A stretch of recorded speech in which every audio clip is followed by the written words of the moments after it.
നമ്മുടെ LGS സീരീസിൻ്റെ day 3യിലേക്ക് എല്ലാവർക്കും സ്വാഗതം. ഇന്ന് ഞാൻ എടുത്തിട്ടുള്ളത് 2021 നടന്ന LGS മെയിൻസ് എക്സാമിൻ്റെ ക്വസ്റ്റ്യൻ പേപ്പറാണ്. നമുക്ക് ക്വസ്റ്റ്യൻസിലേക്ക് പോകാം. ഒന്നാമത്തെ ചോദ്യം, ഇന്ത്യയിലെ ഏറ്റവും ഉയരം കൂടിയ കൊടുമുടിയായ ഗോഡ്വിൻ ഓസ്റ്റിൻ ചുവടെ സൂചിപ്പിക്കുന്ന ഏത് പർവ്വതനിരയിലാണ് സ്ഥിതി ചെയ്യുന്നത്? ഇന്ത്യയിലെ ഏറ്റവും ഉയരം കൂടിയ കൊടുമുടിയായ ഗോഡ്വിൻ ഓസ്റ്റിൻ ചുവടെ സൂചിപ്പിക്കുന്ന ഏത് പർവ്വതനിരയിലാണ് സ്ഥിതി ചെയ്യുന്നത്?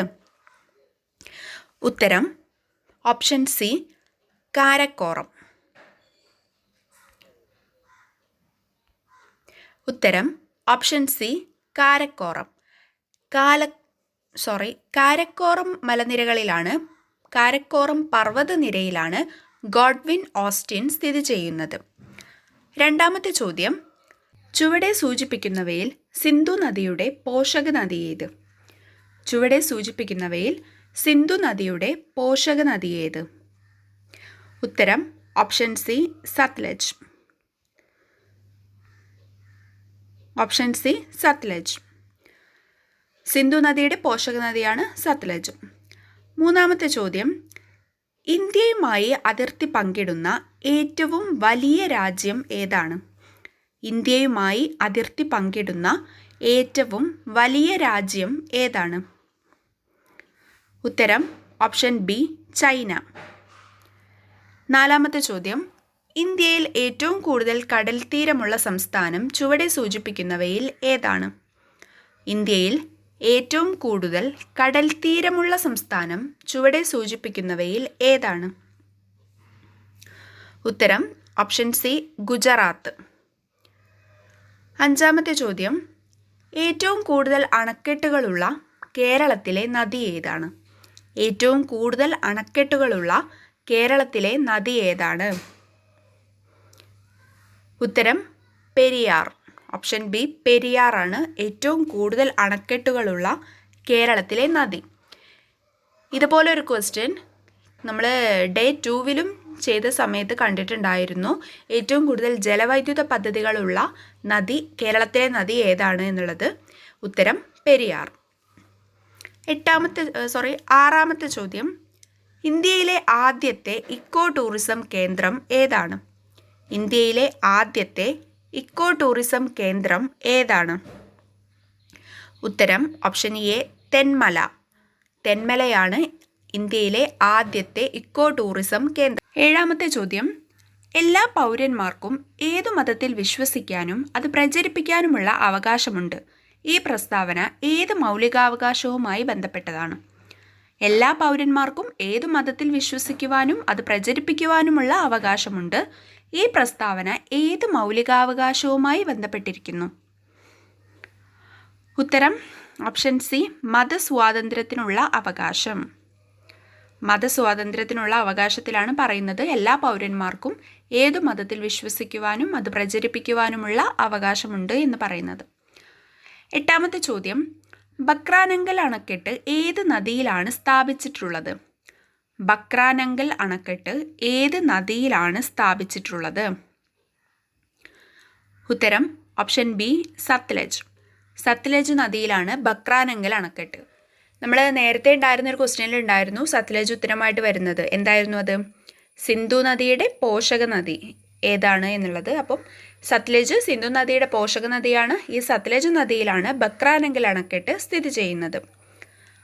ഒമ്പതാമത്തെ ചോദ്യം, കേരളത്തിൽ ഒരു വൃക്ഷത്തിൻ്റെ പേരിൽ അറിയപ്പെടുന്ന വന്യജീവി സംരക്ഷണ കേന്ദ്രം. കേരളത്തിൽ ഒരു വൃക്ഷത്തിൻ്റെ പേരിൽ അറിയപ്പെടുന്ന വന്യജീവി സംരക്ഷണ കേന്ദ്രം. ഉത്തരം ഓപ്ഷൻ ഡി, ചെന്തുരുണി വന്യജീവി സങ്കേതം. ചെന്തുരുണി വന്യജീവി സങ്കേതമാണ് ഒരു വൃക്ഷത്തിൻ്റെ പേരിൽ അറിയപ്പെടുന്ന വന്യജീവി സംരക്ഷണ കേന്ദ്രം. നമ്മൾ ഡേ 2വിൽ ചെയ്ത 2014 ക്വസ്റ്റ്യൻ പേപ്പറിലും ഇതേ സെയിം ക്വസ്റ്റ്യൻ ഉണ്ടായിരുന്നു. ഇപ്പോൾ മനസ്സിലായല്ലോ, ഈ ഒരു 2014ത്തേക്ക് അത്രയും പഴയ ക്വസ്റ്റ്യൻ പേപ്പേഴ്സ് നോക്കേണ്ടതുണ്ടോ എന്നുള്ള സംശയം ചോദിച്ചവർക്കുള്ള മറുപടി ആയിട്ടാണ് ഇപ്പോൾ ഈ ഒരു ചോദ്യത്തെ ഞാൻ കാണുന്നത്. ഇത് 2021 ചോദ്യമാണ്, അധികം പഴയതൊന്നും അല്ല. എന്നാലും പഴയതാണ്. എന്നാൽ പോലും 2021 എന്ന് പറയുമ്പോൾ ഒരുപാട് പഴയതല്ല. അപ്പോൾ 2014 ചോദിച്ചിട്ടുണ്ട്, 2021 ചോദിച്ചിട്ടുള്ള ഒരു ചോദ്യം ഇപ്പോൾ കിട്ടിയല്ലോ. കേരളത്തിൽ ഒരു വൃക്ഷത്തിൻ്റെ പേരിൽ അറിയപ്പെടുന്ന വന്യജീവി സംരക്ഷണ കേന്ദ്രമാണ് ചെന്തുരുണി വന്യജീവി സങ്കേതം. ചെന്തുരുണി. 10ാമത്തെ ചോദ്യം, യക്ഷഗാനം എന്ന കലാരൂപത്തിന് പ്രചാരം സിദ്ധിച്ച ജില്ല ഏത്? യക്ഷഗാനം എന്ന കലാരൂപത്തിന് പ്രചാരം സിദ്ധിച്ച ജില്ല ഏത്? ഉത്തരം ഓപ്ഷൻ എ കാസർഗോഡ്. കാസർഗോഡാണ് യക്ഷഗാനം എന്ന കലാരൂപത്തിന് പ്രചാരം സിദ്ധിച്ച ജില്ല. കാസർഗോഡ്. അടുത്ത ചോദ്യം, ഇന്ത്യൻ നവോത്ഥാനത്തിൻ്റെ പിതാവ് എന്ന് വിശേഷിപ്പിക്കുന്നത് ആരെയാണ്?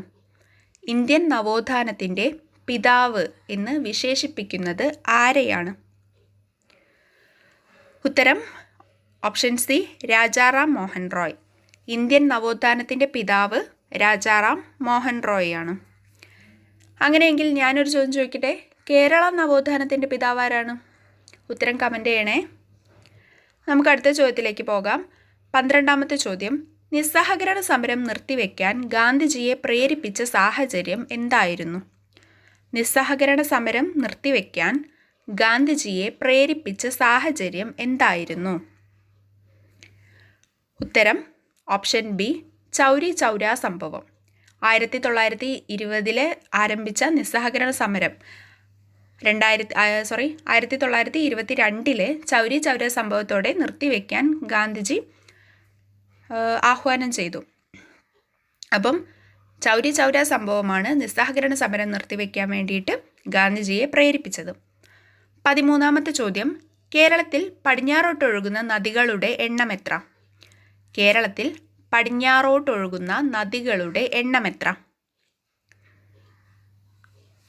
ഉത്തരം ഓപ്ഷൻ എ 41. നമുക്ക് ഓപ്ഷനിൽ 3 തന്നിട്ടുണ്ട്, അപ്പം കൺഫ്യൂഷൻ ആകരുത്. കേരളത്തിൽ ആകെയുള്ളത് 44 നദികളാണ്. 41 പടിഞ്ഞാറോട്ടും 3 കിഴക്കോട്ടും. കിഴക്കോട്ടുള്ള 3 നദികൾ ഏതൊക്കെയാണ്? കബനി, ഭവാനി, പാമ്പാർ. ഇത് മാറരുത് കേട്ടോ. പടിഞ്ഞാറോട്ടാണ് അറബിക്കടലിലേക്ക് പതിക്കുന്ന 41 പടിഞ്ഞാറോട്ട് ഒഴുകി അറബിക്കടലിൽ പതിക്കുന്ന 41 നദികളും 3 നദികൾ കിഴക്കോട്ടുമാണ് ഒഴുകുന്നത്. 14ാമത്തെ ചോദ്യം, ദക്ഷിണ ഭാഗീരഥി എന്നറിയപ്പെടുന്ന നദി ഏത്? ദക്ഷിണ ഭാഗീരഥി അല്ലെങ്കിൽ ദക്ഷിണ ഭഗീരഥി എന്നറിയപ്പെടുന്ന നദി ഏത്? ദക്ഷിണ ഭഗീരഥി എന്നറിയപ്പെടുന്ന നദി ഏത്? ഉത്തരം ഓപ്ഷൻ ബി പമ്പ. പമ്പ നദിയാണ് ദക്ഷിണ ഭഗീരഥി എന്നറിയപ്പെടുന്ന നദി. 10ാമത്തെ ചോദ്യം PSC ഡിലീറ്റ് ചെയ്തിട്ടുള്ളതാണ്.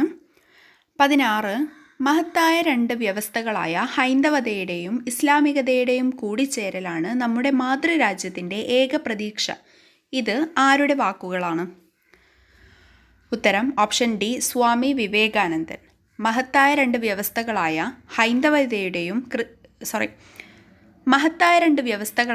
ഹൈന്ദവതയുടെയും ഇസ്ലാമികതയുടെയും കൂടിച്ചേരലാണ് നമ്മുടെ മാതൃരാജ്യത്തിൻ്റെ ഏക പ്രതീക്ഷ.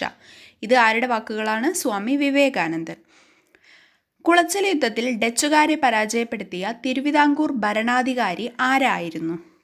കുളച്ചൽ യുദ്ധത്തിൽ ഡച്ചുകാരെ പരാജയപ്പെടുത്തിയ തിരുവിതാംകൂർ ഭരണാധികാരി ആരായിരുന്നു? ഉത്തരം ഓപ്ഷൻ സി മാർത്താണ്ഡവർമ്മ. ഇന്ത്യയിലെ ഏറ്റവും വലിയ കൽക്കരിപ്പാടം ഏതാണ്? അതിൽ ഉത്തരമില്ല, അതുകൊണ്ട് ഇത് PSC ക്യാൻസൽ ചെയ്തിട്ടുള്ള ഒരു ചോദ്യമാണിത്. 19ാമത്തെ ചോദ്യം, ചുവടെ കൊടുത്തിരിക്കുന്നവയിൽ അലുമിനിയത്തിൻ്റെ അയിര് ഏതാണ്? ചുവടെ കൊടുത്തിരിക്കുന്നവയിൽ അലുമിനിയത്തിൻ്റെ അയിര് ഏതാണ്? എപ്പോഴും കാണുന്ന ക്വസ്റ്റ്യൻ ആണല്ലേ ഇത്, അലുമിനിയത്തിൻ്റെ അയിര്. ഉത്തരം ഓപ്ഷൻ സി ബോക്സൈറ്റ്. ബോക്സൈറ്റ് ആണ് അലുമിനിയത്തിൻ്റെ അയിര്. 1.25 കോടി മലയാളികൾ എന്ന ഗ്രന്ഥം രചിച്ചതാര്? 1.25 കോടി മലയാളികൾ എന്ന ഗ്രന്ഥം രചിച്ചത് ആര്? ഉത്തരം ഓപ്ഷൻ എ EMS നമ്പൂതിരിപ്പാടിൻ്റെയാണ് 1.25 കോടി മലയാളികൾ എന്ന ഗ്രന്ഥം. ഭരണഘടനയുടെ ഏതു ഭാഗത്താണ് മൗലിക കർത്തവ്യങ്ങളെക്കുറിച്ച് പ്രതിപാദിക്കുന്നത്? ഭരണഘടനയുടെ ഏതു ഭാഗത്താണ് മൗലിക കർത്തവ്യങ്ങളെക്കുറിച്ച് പ്രതിപാദിക്കുന്നത്? ഉത്തരം ഓപ്ഷൻ സി 4A.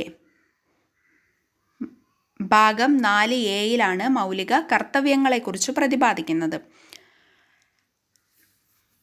22 ഇന്ത്യയിലെ പരമോന്നത നീതിപീഠം ഏതാണ്? ഇന്ത്യയിലെ പരമോന്നത നീതിപീഠം. ഉത്തരം ഓപ്ഷൻ സി സുപ്രീം കോടതി. ഇന്ത്യയിലെ പരമോന്നത നീതിപീഠം സുപ്രീം കോടതി. 23. ബംഗാളിലെ നീലം കർഷകർ അനുഭവിക്കുന്ന കൊടിയ ചൂഷണത്തെ ഹൃദയഹാരിയായി ചിത്രീകരിച്ച ദീനബന്ധു മിത്രയുടെ നാടകം. ബംഗാളിലെ നീലം കർഷകർ അനുഭവിച്ച കൊടിയ ചൂഷണത്തെ ഹൃദയഹാരിയായി ചിത്രീകരിച്ച ദീനബന്ധു മിത്രയുടെ നാടകം. ഉത്തരം ഓപ്ഷൻ ബി നീൽ ദർപ്പൺ. നീൽ ദർപ്പൺ. 24. ഇപ്പോഴത്തെ കേന്ദ്ര നിയമവകുപ്പ് മന്ത്രി ആര്? അന്ന് കിരൺ റിജിജു ആയിരുന്നു, ഇപ്പോൾ ആൾ മാറിയിട്ടുണ്ട്. ഇപ്പോഴത്തെ മന്ത്രിമാരും വകുപ്പുകളൊക്കെ ആയിട്ട് ഒരു വീഡിയോ ചെയ്യാം കേട്ടോ, അതിൽ നമുക്ക് നോക്കാം. 25. നിലവിലെ ലോക്സഭാ സ്പീക്കർ ആര്? നിലവിലെ ലോക്സഭാ സ്പീക്കർ ആര്? അന്നാണെങ്കിലും ഇന്നാണെങ്കിലും ഒരേ ആളായതുകൊണ്ട് നമുക്ക് മാറ്റമില്ല. Option D Om Birla. നിലവിലെ ലോക്സഭാ സ്പീക്കർ ഓം ബിർള. താഴെ പറയുന്നവരിൽ സത്യശോധക് സമാജത്തിന് നേതൃത്വം കൊടുത്ത സാമൂഹ്യ പരിഷ്കർത്താവ് ആര്? താഴെ പറയുന്നവരിൽ സത്യശോധക് സമാജത്തിന് നേതൃത്വം കൊടുത്ത സാമൂഹ്യ പരിഷ്കർത്താവ് ആര്? ഉത്തരം ഓപ്ഷൻ ഡി ജ്യോതിബ ഫുലെ. ജ്യോതിബ ഫുലെ. സത്യശോധക് സമാജം. 27. ദേശീയ സ്വാതന്ത്ര്യ സമരകാലത്ത് വന്ദേ മാതരം എന്ന പത്രത്തിന് നേതൃത്വം നൽകിയതാര്? വന്ദേ മാതരം എന്ന പത്രം ആരുടേതാണ്? ഉത്തരം ഓപ്ഷൻ എ ലാലാ ലജ്പത് റായ്. ലാലാ ലജ്പത് റായുടേതാണ് വന്ദേ മാതരം എന്ന പത്രം. ടിപ്പു സുൽത്താനിൽ നിന്ന് ബ്രിട്ടീഷുകാർക്ക് മലബാർ ലഭിച്ചത് ഏത് ഉടമ്പടി പ്രകാരമാണ്? ടിപ്പു സുൽത്താനിൽ നിന്ന് ബ്രിട്ടീഷുകാർക്ക് മലബാർ ലഭിച്ചത് ഏത് ഉടമ്പടി പ്രകാരമാണ്? ഉത്തരം ഓപ്ഷൻ ബി 1792 ശ്രീരംഗപട്ടണം ഉടമ്പടി. ടിപ്പു സുൽത്താനിൽ നിന്നും ബ്രിട്ടീഷുകാർക്ക് മലബാർ ലഭിച്ചത് 1792 ശ്രീരംഗപട്ടണം ഉടമ്പടിയാണ്. ആ ഒരു വർഷം അത് ഒന്ന് ഓർത്ത് വെക്കുക കേട്ടോ. 1792 പല ക്വസ്റ്റ്യൻ പേപ്പറിലും ചോദിച്ചതായിട്ട് കണ്ടിട്ടുണ്ട്. അപ്പം ശ്രീരംഗപട്ടണം ഉടമ്പടി 1792. അടുത്ത ചോദ്യം. 6 മുതൽ 14 വയസ്സ് വരെയുള്ള എല്ലാ കുട്ടികൾക്കും വിദ്യാഭ്യാസ അവകാശം മൗലികാവകാശമായി ഉൾപ്പെടുത്തിയിട്ടുള്ള ഇന്ത്യൻ ഭരണഘടനാ അനുച്ഛേദം ഏത്? 6 മുതൽ 14 വയസ്സ് വരെയുള്ള എല്ലാ കുട്ടികൾക്കും വിദ്യാഭ്യാസ അവകാശം മൗലികാവകാശമായി ഉൾപ്പെടുത്തിയിട്ടുള്ള ഇന്ത്യൻ ഭരണഘടനാ അനുച്ഛേദം ഏത്? ഉത്തരം ഓപ്ഷൻ ഡി അനുച്ഛേദം 21A. ആർട്ടിക്കിൾ 21A ആണ് 6 മുതൽ 14 വയസ്സ് വരെയുള്ള എല്ലാ കുട്ടികൾക്കും വിദ്യാഭ്യാസ അവകാശം മൗലികാവകാശമായിട്ട് ഉൾപ്പെടുത്തിയിട്ടുള്ളത്. ഇന്ത്യൻ ഭരണഘടന ഔദ്യോഗികമായി നിലവിൽ വന്നത് എന്ന്? ഇന്ത്യൻ ഭരണഘടന ഔദ്യോഗികമായി നിലവിൽ വന്നത് എന്ന്? ഉത്തരം ഓപ്ഷൻ എ 1950 ജനുവരി 26. ഇന്ത്യൻ ഭരണഘടന ഔദ്യോഗികമായി നിലവിൽ വന്നത് 1950 ജനുവരി 26 1949 നവംബർ 26 ഒരു പ്രത്യേകത ഉണ്ടല്ലോ ഈ ഒരു ഇന്ത്യൻ ഭരണഘടനയുമായിട്ട് ബന്ധപ്പെടുത്തി. എന്താണത്? ഇന്ത്യൻ ഭരണഘടനാ നിർമ്മാണ സഭ ഇന്ത്യൻ ഭരണഘടന അംഗീകരിച്ച ദിവസമാണ് 1949 നവംബർ 26. ഭരണഘടനാ ദിനമായിട്ടും നിയമദിനമായിട്ടുമൊക്കെ നമ്മൾ ആഘോഷിക്കുന്നത് അല്ലെങ്കിൽ ആചരിക്കുന്നത് ഈ ഒരു 1949 നവംബർ 26. എന്നാൽ ഇന്ത്യൻ ഭരണഘടന ഔദ്യോഗികമായിട്ട് നിലവിൽ വന്നത് 1950 ജനുവരി 26. ആ ദിവസമാണ് നമ്മൾ റിപ്പബ്ലിക്കായിട്ട് ആഘോഷിക്കുന്നത്. 31ാമത്തെ ചോദ്യം. കേരളത്തിലെ വിദ്യാഭ്യാസ രംഗത്ത് പ്രവർത്തിച്ച ക്രിസ്ത്യൻ മിഷനറി സംഘമായ ബേസൽ ഇവാഞ്ചലിക്കൽ മിഷൻ താഴെ പറയുന്നവയിൽ ഏത് ഭാഗം കേന്ദ്രീകരിച്ചാണ് പ്രവർത്തനം നടത്തിയത്? ബേസൽ ഇവാഞ്ചലിക്കൽ മിഷൻ ഏത് ഭാഗമാണ് കേന്ദ്രീകരിച്ചത്? ഉത്തരം option C Malabar. Basel evangelical mission മലബാറാണ്. ക്രിസ്ത്യൻ മിഷനറി സംഘങ്ങൾ 3 ഉണ്ടായിരുന്നു. London mission society, church mission society, Basel evangelical mission. ഇപ്പോൾ ക്വസ്റ്റ്യൻ വന്നിട്ടുള്ളത് ബേസൽ ഇവാഞ്ചലിക്കൽ മിഷനാണ്. മറ്റേതൊക്കെ അറിയാലോ, തിരുവിതാംകൂർ, കൊച്ചി ആ ഒരു ഭാഗത്തൊക്കെയാണ്. 32. ന്യൂനപക്ഷങ്ങളുടെ അവകാശങ്ങളെക്കുറിച്ച് പ്രതിപാദിക്കുന്ന മൗലികാവകാശം ഏത്? ന്യൂനപക്ഷങ്ങളുടെ അവകാശങ്ങളെക്കുറിച്ച് പ്രതിപാദിക്കുന്ന മൗലിക അവകാശം ഏത്? ഉത്തരം ഓപ്ഷൻ ബി, സാംസ്കാരികവും വിദ്യാഭ്യാസപരവുമായ അവകാശം. സാംസ്കാരികവും വിദ്യാഭ്യാസപരവുമായ അവകാശം എന്നുള്ള മൗലിക അവകാശത്തിലാണ് ന്യൂനപക്ഷങ്ങളുടെ അവകാശത്തെക്കുറിച്ച് പറയുന്നത്. 33. ഇന്ത്യൻ സ്വാതന്ത്ര്യ സമരവുമായി ബന്ധപ്പെട്ട് ഗാന്ധിജിയുടെ നേതൃത്വത്തിൽ നടന്ന ആദ്യ ദേശീയ പ്രക്ഷോഭം ഏത്? ഇന്ത്യൻ സ്വാതന്ത്ര്യ സമരവുമായി ബന്ധപ്പെട്ട് ഗാന്ധിജിയുടെ നേതൃത്വത്തിൽ നടന്ന ആദ്യ ദേശീയ പ്രക്ഷോഭം. ഉത്തരം ഓപ്ഷൻ ഡി, നിസ്സഹകരണ സമരം. ഓപ്ഷൻ ഡി, നിസ്സഹകരണ സമരം. താഴെ പറയുന്നവയിൽ രാജാറാം മോഹൻ റോയുമായി ബന്ധമില്ലാത്തവ ഏത്? ഇതൊരു സ്റ്റേറ്റ്മെൻറ്റ് ടൈപ്പ് ക്വസ്റ്റ്യൻ ആണ്. നമ്മൾ ഇപ്പോൾ കഴിഞ്ഞ 2 ദിവസം, ഇതൊരു 3-ാമത്തെ ദിവസം, ഇതിനിടയിൽ നമ്മൾ ആദ്യത്തെ സ്റ്റേറ്റ്മെൻറ്റ് ടൈപ്പ് ക്വസ്റ്റ്യൻ ആണ് കാണുന്നത്. താഴെ പറയുന്നവയിൽ രാജാറാം മോഹൻ റോയുമായി ബന്ധമില്ലാത്തത് ഏത്? ഓപ്ഷൻ ബി ആണ് ഉത്തരം, 4 മാത്രം. ഈ ക്വസ്റ്റ്യന് കുറച്ചുകൂടെ ടൈം വേണമെന്നുണ്ടായിരുന്നെങ്കിൽ ഇങ്ങനെ സ്റ്റേറ്റ്മെൻറ്റ് ടൈപ്പ് ക്വസ്റ്റ്യൻസ് ഒക്കെ വരുമ്പോൾ നിങ്ങൾ ഒന്ന് പോസ് ചെയ്യുക. ക്വസ്റ്റ്യൻ വായിക്കുമ്പോഴേക്കും, ഞാൻ ക്വസ്റ്റ്യൻ വായിക്കുന്ന സമയത്തേക്കും നിങ്ങൾ പോസ് ചെയ്തിട്ട് അതിന് ആൻസർ എന്താണെന്ന് വെച്ചാൽ മാർക്ക് ചെയ്യുക കേട്ടോ. അപ്പം 34-ാമത്തെ ചോദ്യത്തിൻ്റെ ഉത്തരം വരുന്നത് ഓപ്ഷൻ ബി ആണ്, 4 മാത്രം.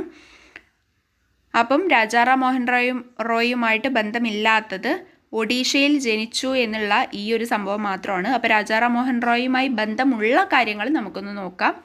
സതി എന്ന ദുരാചാരത്തെ ശക്തമായി എതിർത്തു. സതി എന്ന ദുരാചാരത്തെ ശക്തമായി എതിർത്തു. ബ്രഹ്മസമാജം സ്ഥാപിച്ചു. ബ്രഹ്മസമാജം സ്ഥാപിച്ചത് രാജാറാം മോഹൻ റോയ് ആണ്. ഇങ്ങനെ ഒരു ക്വസ്റ്റ്യൻ നമ്മൾ മുമ്പ് നോക്കിയ ക്വസ്റ്റ്യൻ പേപ്പറിൽ കണ്ടിട്ടുണ്ടായിരുന്നു. സ്ത്രീകളുടെ പദവി ഉയർത്തുന്നതിനായി അവർക്ക് സ്വത്തിനുമേലെ അവകാശം നൽകണമെന്ന് വാദിച്ചു. അപ്പം ഈ 3 കാര്യങ്ങളും രാജാറാം മോഹൻ റോയുമായിട്ട് ബന്ധപ്പെട്ടതാണ്. അത് ഓർത്ത് വയ്ക്കാം. അദ്ദേഹത്തിൻ്റെ ജന്മസ്ഥലം ഒഡീഷയല്ല. 35-ാമത്തെ ചോദ്യം, താഴെ പറയുന്നവരിൽ ഉപ്പു സത്യാഗ്രഹത്തിൻ്റെ ഭാഗമായുള്ള ദണ്ഡി യാത്രയിൽ പങ്കെടുത്ത മലയാളികൾ ആരെല്ലാം? താഴെ പറയുന്നവരിൽ ഉപ്പു സത്യാഗ്രഹത്തിൻ്റെ ഭാഗമായുള്ള ദണ്ഡി യാത്രയിൽ പങ്കെടുത്ത മലയാളികൾ ആരെല്ലാം? സ്റ്റേറ്റ്മെൻറ്റ് ടൈപ്പ് ക്വസ്റ്റ്യൻ ആണ്. പോസ് ചെയ്യാം. ഞാൻ ഉത്തരം പറയാണ്. ഉത്തരം ഓപ്ഷൻ സി, 1ഉം 3ഉം. 1ഉം 3ഉമാണ് ഉത്തരം. 1ഉം 3ഉം എന്ന് പറയുമ്പോൾ സി കൃഷ്ണൻ നായർ. 1 സി കൃഷ്ണൻ നായർ, 3 രാഘവ പൊതുവാൾ. ഉപ്പു സത്യാഗ്രഹത്തിൻ്റെ ഭാഗമായുള്ള ദണ്ഡി യാത്രയിൽ ഗാന്ധിജിയോടൊപ്പം പങ്കെടുത്തത് സി കൃഷ്ണൻ നായർ, രാഘവ പൊതുവാൾ. താഴെ പറയുന്നവയിൽ റൗലറ്റ് നിയമവുമായി ബന്ധപ്പെട്ട പ്രസ്താവനകൾ ഏവ? താഴെ പറയുന്നവയിൽ റൗലറ്റ് നിയമവുമായി ബന്ധപ്പെട്ട പ്രസ്താവനകൾ ഏവ? സ്റ്റേറ്റ്മെൻറ്റ് ടൈപ്പ് ക്വസ്റ്റ്യൻ ആണ്. സമയം വേണമെങ്കിൽ പോസ് ചെയ്യാം. ആൻസർ പറയുകയാണ്. ഓപ്ഷൻ എ 1ഉം 2ഉം 4ഉം. റൗലറ്റ് നിയമവുമായി ബന്ധപ്പെട്ട പ്രസ്താവനകളാണ് ചോദിച്ചിട്ടുള്ളത്. ഓപ്ഷൻ എ ആണ് ആൻസർ, 1ഉം 2ഉം 4ഉം. വിചാരണ കൂടാതെ അനിശ്ചിതകാലം തടവിലിടാം. ശരിയാണ്. ഏതൊരു ഇന്ത്യക്കാരനെയും വാറന്റ് ഇല്ലാതെ അറസ്റ്റ് ചെയ്യാം. ശരിയാണ്. 1909 ഈ നിയമം നിലവിൽ വന്നു. അല്ല, 1919 റൗലറ്റ് നിയമം നിലവിൽ വന്നത്. പ്രത്യേക കോടതികളിൽ രഹസ്യ വിചാരണ നടത്താം. അതും ശരിയാണ്. അപ്പോൾ റൗലറ്റ് നിയമവുമായി ബന്ധപ്പെട്ട പ്രസ്താവനകൾ 1ഉം 2ഉം 4ഉം. അടുത്ത ചോദ്യം, 1993 മുതൽ 2011 വരെ ഓരോ മേഖലയിലും തൊഴിൽ ലഭ്യത പരിശോധിച്ചാൽ ഏതൊക്കെ മേഖലകളിലെ തൊഴിൽ ലഭ്യതയാണ് കൂടി വരുന്നത്? ഏതൊക്കെ മേഖലകളിലെ തൊഴിൽ ലഭ്യതയാണ് കൂടി വരുന്നത് എന്നാണ് ചോദ്യം. ഉത്തരം ഓപ്ഷൻ സി, ദ്വിതീയ മേഖലയിലും തൃതീയ മേഖലയിലും. ദ്വിതീയ മേഖലയിലെയും തൃതീയ മേഖലയിലെയും തൊഴിൽ ലഭ്യത കൂടി വരുന്നുണ്ട്. 38. താഴെ കൊടുത്തിട്ടുള്ളവയിൽ ഭക്ഷ്യോൽപാദനം നേരിടുന്ന വെല്ലുവിളികളിൽ ഉൾപ്പെടാത്തത് ഏത്? താഴെ കൊടുത്തിട്ടുള്ളവയിൽ ഭക്ഷ്യോൽപാദനം നേരിടുന്ന വെല്ലുവിളികളിൽ ഉൾപ്പെടാത്തത് ഏത്? ഉത്തരം ഓപ്ഷൻ എ, കാര്യക്ഷമമായ പൊതുവിതരണ സമ്പ്രദായം. പൊതുവിതരണ സമ്പ്രദായം എന്ന് പറയുമ്പോൾ അത് ഉൽപാദനത്തെ ബാധിക്കുന്നതല്ല, അത് പൊതുവിതരണത്തെ ബാധിക്കുന്നതാണ്. അതുകൊണ്ട് അതാണ് ആൻസറായിട്ട് വരുന്നത്. കാര്യക്ഷമമായ പൊതുവിതരണ സമ്പ്രദായം എന്നുള്ളതാണ് ഇവിടെ ആൻസറായിട്ട് വരുന്നത്. 39. രാജ്യത്തെ മൊത്തം സാധനങ്ങളുടെയും സേവനങ്ങളുടെയും ഉൽപാദന വർധനവ് താഴെ കൊടുത്തിട്ടുള്ള ആസൂത്രണ ലക്ഷ്യങ്ങളിൽ ഏതിനെ സൂചിപ്പിക്കുന്നു? രാജ്യത്തെ മൊത്തം സാധനങ്ങളുടെയും സേവനങ്ങളുടെയും ഉൽപാദന വർധനവ് താഴെ കൊടുത്തിട്ടുള്ള ആസൂത്രണ ലക്ഷ്യങ്ങളിൽ ഏതിനെ സൂചിപ്പിക്കുന്നു? ഉത്തരം ഓപ്ഷൻ ബി, സാമ്പത്തിക വളർച്ച. സാമ്പത്തിക വളർച്ചയാണ് ആൻസർ വരുന്നത്. രാജ്യത്തെ മൊത്തം സാധനങ്ങളുടെയും സേവനങ്ങളുടെയും ഉൽപാദന വർധനവ് സാമ്പത്തിക വളർച്ചയെയാണ് സൂചിപ്പിക്കുന്നത്. സ്വാതന്ത്ര്യാനന്തരം ഇന്ത്യയുടെ സാമ്പത്തിക വികസനത്തിന് ഏത് തരം സമ്പദ് വ്യവസ്ഥയാണ് സ്വീകരിച്ചത്? ഇതും ഒരു സ്ഥിരം ക്വസ്റ്റ്യൻ ആണ് അല്ലേ? സ്വാതന്ത്ര്യാനന്തരം ഇന്ത്യയുടെ സാമ്പത്തിക വികസനത്തിന് ഏത് തരം സമ്പദ് വ്യവസ്ഥയാണ് സ്വീകരിച്ചത്? ഉത്തരം ഓപ്ഷൻ സി, മിശ്ര സമ്പദ് വ്യവസ്ഥ. സ്വാതന്ത്ര്യാനന്തരം ഇന്ത്യ സ്വീകരിച്ചത് മിശ്ര സമ്പദ് വ്യവസ്ഥയാണ്. ദാരിദ്ര്യരേഖയ്ക്ക് താഴെയുള്ള ഏറ്റവും പ്രയാസപ്പെടുന്ന കുടുംബങ്ങൾക്ക് പ്രയോജനം ലഭിക്കുന്ന ഭക്ഷ്യസുരക്ഷാ പദ്ധതി ഏത്? ദാരിദ്ര്യരേഖയ്ക്ക് താഴെയുള്ള ഏറ്റവും പ്രയാസപ്പെടുന്ന കുടുംബങ്ങൾക്ക് പ്രയോജനം ലഭിക്കുന്ന ഭക്ഷ്യസുരക്ഷാ പദ്ധതി ഏത്? ഉത്തരം ഓപ്ഷൻ ഡി, അന്ത്യോദയ അന്ന യോജന. അന്ത്യോദയ അന്ന യോജനയാണ് ദാരിദ്ര്യരേഖയ്ക്ക് താഴെയുള്ള ഏറ്റവും പ്രയാസപ്പെടുന്ന കുടുംബങ്ങൾക്ക് പ്രയോജനം ലഭിക്കുന്നത് അന്ത്യോദയ അന്ന യോജന. നീതി ആയോഗ് സുസ്ഥിര വികസന സൂചികയിൽ 2020-21 ഒന്നാമതായ സംസ്ഥാനം? നീതി ആയോഗ് വികസന സൂചികയിൽ 2020-21 ഒന്നാമതായ സംസ്ഥാനം ഏതാണ്? ഉത്തരം ഓപ്ഷൻ ബി, കേരളം. 43-ാമത്തെ ചോദ്യം. 2020-21 കണക്കനുസരിച്ച് GDP-യിലേക്കുള്ള സംഭാവനയിൽ മുന്നിൽ നിൽക്കുന്ന മേഖല ഏതാണ്? GDP-യിലേക്കുള്ള സംഭാവനയിൽ മുന്നിൽ നിൽക്കുന്ന മേഖല. ഉത്തരം ഓപ്ഷൻ എ, സേവന മേഖല. സേവന മേഖലയാണ് GDP-യിലേക്കുള്ള സംഭാവനയിൽ മുന്നിൽ നിൽക്കുന്നത്, അതായത് തൃതീയ മേഖല. 44. തെറ്റായ ജോഡി ഏത്? 44 തെറ്റായ ജോഡി ഏത്? ഉത്തരം ഓപ്ഷൻ എ ആണ് തെറ്റായ ജോഡി. അപ്പോൾ ശരിയായിട്ടുള്ള ജോഡി വീണപ്പൂവ് കുമാരനാശാൻ, ആ മനുഷ്യൻ നീ തന്നെ. CJ തോമസിൻ്റേതാണ് ആ മനുഷ്യൻ നീ തന്നെ. നിലാവിൻ്റെ നാട്ടിൽ അഷിത. 45-ാമത്തെ ചോദ്യം. ശരിയായ ക്രമം ഏത്? ഉത്തരം ഓപ്ഷൻ സി ആണ്. ഓപ്ഷൻ സി ആണ് ശരിയായിട്ടുള്ള ഉത്തരം. 1024 kilobyte 1 megabyte, 1024 megabyte equal to 1 gigabyte, 1024 gigabyte equal to 1 terabyte. അപ്പം KB, MB, GB, TB ഈ ഒരു ഓർഡറിലാണ് വരുന്നത്. ഇതാണ് ഓപ്ഷൻ സി ആണ് ശരിയായിട്ടുള്ള ഉത്തരം. 46-ാമത്തെ ചോദ്യം. എലൈൻ തോംസൺ തെറ്റായ പ്രസ്താവന ഏത്? എലൈൻ തോംസണുമായി ബന്ധപ്പെട്ട തെറ്റായ പ്രസ്താവന ഏത്? ഉത്തരം ഓപ്ഷൻ ഡി ആണ്. ഒളിമ്പിക്സ് ട്രാക്ക് ആൻഡ് ഫീൽഡ് ഇനങ്ങളിൽ 6 സ്വർണം നേടുന്ന ആദ്യ വനിത എന്നുള്ളതാണ് തെറ്റ്. അപ്പം എലൈൻ തോംസണുമായിട്ട് ബന്ധപ്പെട്ടിട്ടുള്ള ശരിയായ പ്രസ്താവനകൾ ഏതൊക്കെയാണെന്ന് നോക്കാം. ജമൈക്കൻ കായിക താരമാണ് എലൈൻ തോംസൺ, ജമൈക്കൻ കായിക താരം. ടോക്കിയോ ഒളിമ്പിക്സിൽ 200 മീറ്റർ ഫൈനൽ 21.53 സെക്കൻഡിൽ ഫിനിഷ് ചെയ്തു. ഒളിമ്പിക്സിലെ സ്പ്രിന്റ് ഇനങ്ങളിൽ ഇരട്ട സ്വർണം നിലനിർത്തുന്ന ആദ്യ വനിത. 47. താഴെ നൽകിയിരിക്കുന്ന പട്ടിക നിരീക്ഷിക്കുക. ശരിയായ പ്രസ്താവന ഏത്? വസ്തു pH മൂല്യം, ചാരത്തിന് pH മൂല്യം 5 കൊടുത്തിട്ടുണ്ട്, തേയില 4 കൊടുത്തിട്ടുണ്ട്, കുടിവെള്ളം 8, സോപ്പ് 11. ഇതിലെ ശരിയായിട്ടുള്ള പ്രസ്താവന ഏതാണ് എന്നാണ് ചോദ്യം. ഉത്തരം ഓപ്ഷൻ ബി, കുടിവെള്ളം ആൽക്കലി സ്വഭാവം കാണിക്കും. pH മൂല്യം ഇതിൽ 5, 4 ഇത് രണ്ടും ആസിഡിക് ആണ്. പിന്നെ സോപ്പ് വരുന്നത് സോപ്പും കുടിവെള്ളവും ഇത് കൊടുത്തിട്ടുള്ള പ്രകാരം ആൽക്കലിയാണ്, ആൽക്കലി സ്വഭാവമാണ്. അപ്പം തന്നിട്ടുള്ളതിൽ ശരിയായ പ്രസ്താവന കുടിവെള്ളം ആൽക്കലി സ്വഭാവം കാണിക്കും. ചലിക്കുന്ന കാവ്യം എന്നറിയപ്പെടുന്ന നൃത്തരൂപം. ചലിക്കുന്ന കാവ്യം എന്നറിയപ്പെടുന്ന നൃത്തരൂപം. ഉത്തരം ഓപ്ഷൻ ബി ഭരതനാട്യം. ചലിക്കുന്ന കാവ്യം എന്നറിയപ്പെടുന്ന നൃത്തരൂപം ഭരതനാട്യം. 49ാമത്തെ ചോദ്യം. ആദ്യകാലത്ത് മിൻറ്റേനെറ്റ എന്നറിയപ്പെട്ട കായിക രൂപം. ആദ്യകാലത്ത് മിൻറ്റേനെറ്റ എന്നറിയപ്പെട്ട കായിക രൂപം. ഉത്തരം ഓപ്ഷൻ സി വോളിബോൾ. ആദ്യകാലത്ത് മിൻറ്റേനെറ്റ എന്നറിയപ്പെട്ടിരുന്നത് വോളിബോളാണ്. മിൻറ്റേനെറ്റ വോളിബോൾ. മിൻറ്റേനെറ്റ വോളിബോൾ. 50. പത്മശ്രീ 2021 ലഭിച്ച ഡോക്ടർ ധനഞ്ജയ് ദിവാകർ സച്ദേവ് ഏതു മേഖലയിലാണ് സംഭാവന നൽകിയത്? പത്മശ്രീ ലഭിച്ച ധനഞ്ജയ് ദിവാകർ സച്ദേവ് ഏത് മേഖലയിലാണ് സംഭാവന നൽകിയത്? ഇത് 2021 കറണ്ട് അഫെയർ വിഭാഗത്തിൽപ്പെട്ടതാണ്. ഇത് നമുക്ക് അത്രയ്ക്ക് അങ്ങോട്ട് നോക്കണ്ട, എന്നാലും ജസ്റ്റ് നമുക്ക് ആൻസർ ഒന്ന് നോക്കി പോകാം.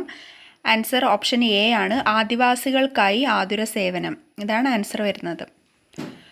51ാമത്തെ ചോദ്യം. ആഗോള താപനത്തെ സംബന്ധിച്ച് മുന്നറിയിപ്പ് നൽകിയ IPCCയുടെ പൂർണ്ണരൂപം. ആഗോള താപനത്തെ സംബന്ധിച്ച് മുന്നറിയിപ്പ് നൽകിയ IPCCയുടെ പൂർണ്ണരൂപം. ഉത്തരം ഓപ്ഷൻ ബി ആണ്. Inter governmental panel of climate change. Inter governmental panel on climate change. Option B ആണ് ആൻസർ. 52ാമത്തെ ചോദ്യം. COVID-19 പശ്ചാത്തലത്തിൽ കേരളത്തിലെ പൊതുവിദ്യാഭ്യാസ വകുപ്പ് 2021 ജൂണിൽ വിക്ടേഴ്സ് ചാനലിൽ ആരംഭിച്ച അധ്യയന പരിപാടി. COVID-19 പശ്ചാത്തലത്തിൽ കേരളത്തിലെ പൊതുവിദ്യാഭ്യാസ വകുപ്പ് 2021 ജൂണിൽ വിക്ടേഴ്സ് ചാനലിൽ ആരംഭിച്ച അധ്യയന പരിപാടി. ഉത്തരം option B first bell 2.0. First bell 2.0. 2021 first bell 2.0 ആണ്. 2020 ഫസ്റ്റ് ബെൽ, അതാണ് ഫസ്റ്റ് ബെൽ. ആദ്യത്തെ ലോക്ക്ഡൗൺ ഒക്കെ വന്ന് 2020 ഫസ്റ്റ് ബെൽ, പിന്നെ 2021 ഫസ്റ്റ് ബെൽ 2.0. 53. മനുഷ്യ ശരീരത്തിലെ ഏറ്റവും കടുപ്പമേറിയ ഭാഗം ഏതാണ്? മനുഷ്യ ശരീരത്തിലെ ഏറ്റവും കടുപ്പമേറിയ ഭാഗം ഏതാണ്? ഇത് റിപ്പീറ്റഡ് ക്വസ്റ്റ്യൻ ആണ്. നമ്മൾ കഴിഞ്ഞ ക്വസ്റ്റ്യൻ പേപ്പറിൽ നോക്കിയപ്പോഴും ഇത് കണ്ടിട്ടുണ്ടായിരുന്നു. Option C enamel. ഇനാമലാണ് മനുഷ്യ ശരീരത്തിലെ ഏറ്റവും കടുപ്പമേറിയ ഭാഗം. 54ാമത്തെ ചോദ്യം. ക്വാഷിയോർക്കർ എന്ന രോഗത്തിൻ്റെ കാരണം താഴെ പറയുന്നവയിൽ ഏതാണ്? ക്വാഷിയോർക്കർ എന്ന രോഗത്തിൻ്റെ കാരണം താഴെ പറയുന്നവയിൽ ഏതാണ്? ഉത്തരം ഓപ്ഷൻ എ പ്രോട്ടീനിൻ്റെ കുറവ്. പ്രോട്ടീനിൻ്റെ കുറവാണ്. പ്രോട്ടീൻ മാംസ്യം എന്ന് പറയുന്ന പ്രോട്ടീൻ മാംസ്യം ഇത് രണ്ടും തന്നെയാണ്. പ്രോട്ടീനിൻ്റെ കുറവാണ് ക്വാഷിയോർക്കർ എന്ന രോഗത്തിൻ്റെ കാരണം. ഒരു വിളയുടെ സങ്കര ഇനമാണ് പവിത്ര. വിള ഏത്? ഒരു വിളയുടെ സങ്കര ഇനമാണ് പവിത്ര. വിള ഏത്? ഉത്തരം ഓപ്ഷൻ ബി നെല്ല്. പവിത്ര, ഹ്രസ്വ, അന്നപൂർണ ഇതൊക്കെ നെല്ലിൻ്റെ സങ്കര ഇനങ്ങളാണ്. 56. സൈരന്ധ്രീവനം എന്നറിയപ്പെടുന്ന ദേശീയോദ്യാനം ഏതാണ്? സൈരന്ധ്രീവനം എന്നറിയപ്പെടുന്ന ദേശീയോദ്യാനം ഏതാണ്? സിമ്പിളാണ്. ഉത്തരം option D silent valley. Silent വാലിയാണ് സൈരന്ധ്രീവനം എന്നറിയപ്പെടുന്നത്. Silent valley. 57. ആവാസ വ്യവസ്ഥയുമായി ബന്ധപ്പെട്ട ശരിയായ പ്രസ്താവനകൾ ഏതാണ്? സ്റ്റേറ്റ്മെൻറ്റ് ടൈപ്പ് ക്വസ്റ്റ്യൻ ആണ്. ഓപ്ഷൻസ് ഞാൻ വായിക്കാം.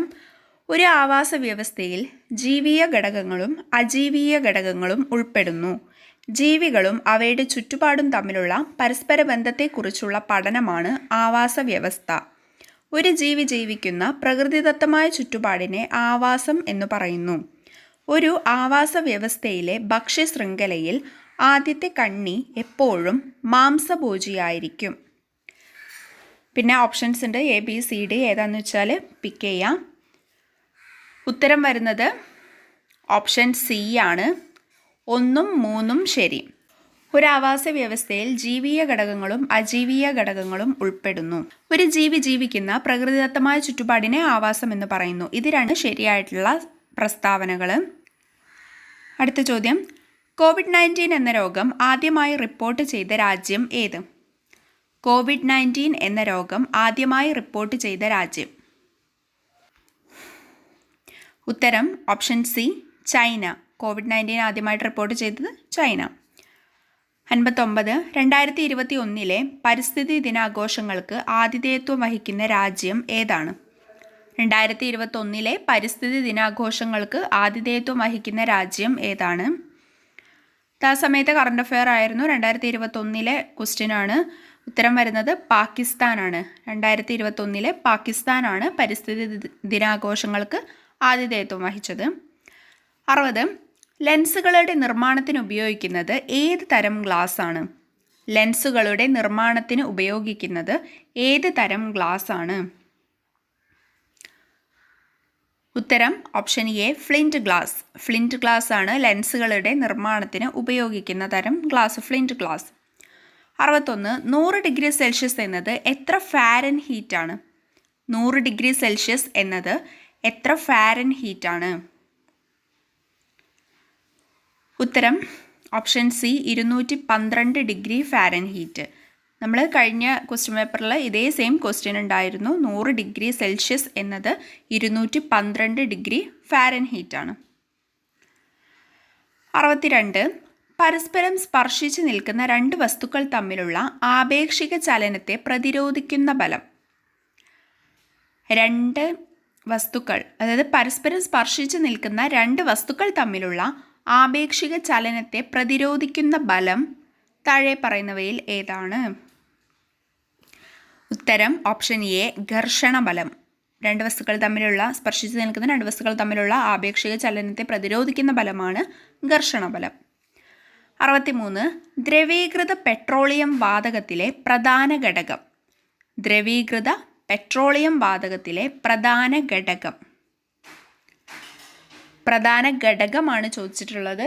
ഉത്തരം ഓപ്ഷൻ ബി, ബ്യൂട്ടൈൻ. ബ്യൂട്ടൈൻ ആണ് ദ്രവീകൃത പെട്രോളിയം വാതകത്തിലെ പ്രധാന ഘടകം, ബ്യൂട്ടൈൻ. ഏത് പദാർത്ഥം ഉപയോഗിച്ചാണ് ജോസഫ് പ്രീസ്ലി ആദ്യമായി ഓക്സിജൻ നിർമ്മിച്ചത്? ഏത് പദാർത്ഥം ഉപയോഗിച്ചാണ് ജോസഫ് പ്രീസ്ലി ആദ്യമായി ഓക്സിജൻ നിർമ്മിച്ചത്?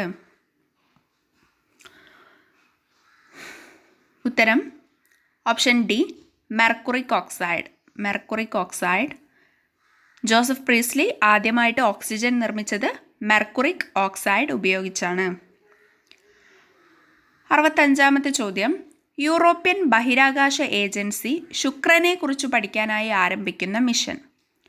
യൂറോപ്യൻ ബഹിരാകാശ ഏജൻസി ശുക്രനെ കുറിച്ച് പഠിക്കാനായി ആരംഭിക്കുന്ന മിഷൻ.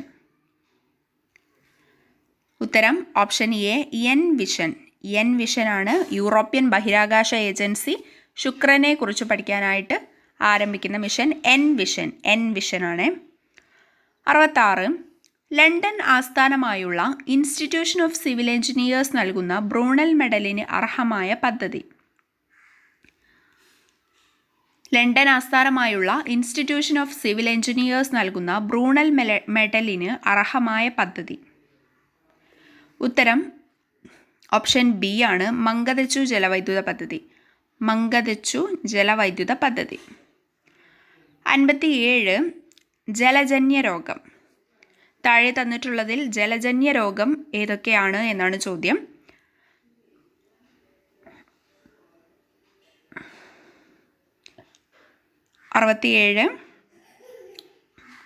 ഉത്തരം ഓപ്ഷൻ ഡി ആണ്, 1, 3 and 4. 1. Hepatitis A, hepatitis E, leptospirosis.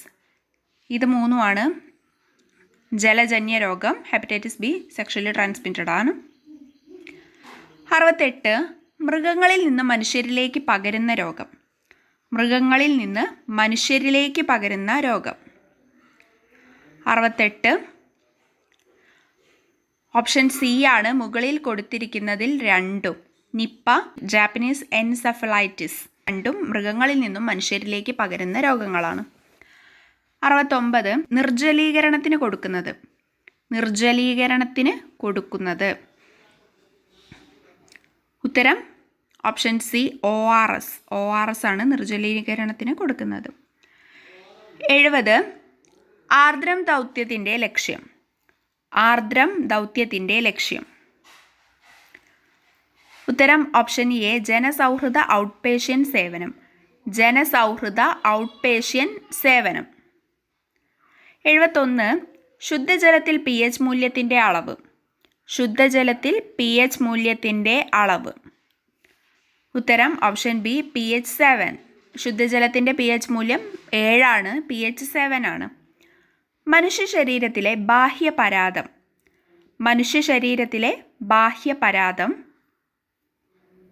ഉത്തരം ഓപ്ഷൻ ബി പേനാണ് മനുഷ്യ ശരീരത്തിലെ ബാഹ്യപരാതം.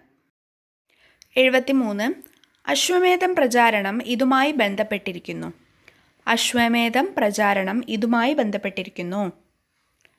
ഉത്തരം ഓപ്ഷൻ ഡി കുഷ്ഠരോഗവുമായിട്ടാണ് അശ്വമേധം പ്രചാരണം ബന്ധപ്പെട്ടിരിക്കുന്നത്. 74 സാന്ത്വന പരിചരണം നൽകുന്നു. സാന്ത്വനം എന്നുള്ള ആ ഒരു രീതിയിലുള്ള ആ പദ്ധതിയുമായിട്ട് ബന്ധപ്പെട്ട ആ ഒരു പരിചരണം നൽകുന്നത് ആർക്കാണ്?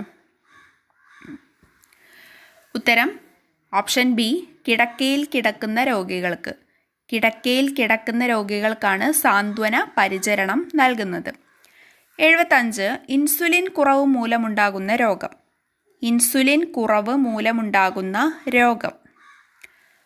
ഉത്തരം ഓപ്ഷൻ എ പ്രമേഹം. ഇൻസുലിൻ കുറവ് മൂലമുണ്ടാകുന്ന രോഗമാണ് പ്രമേഹം.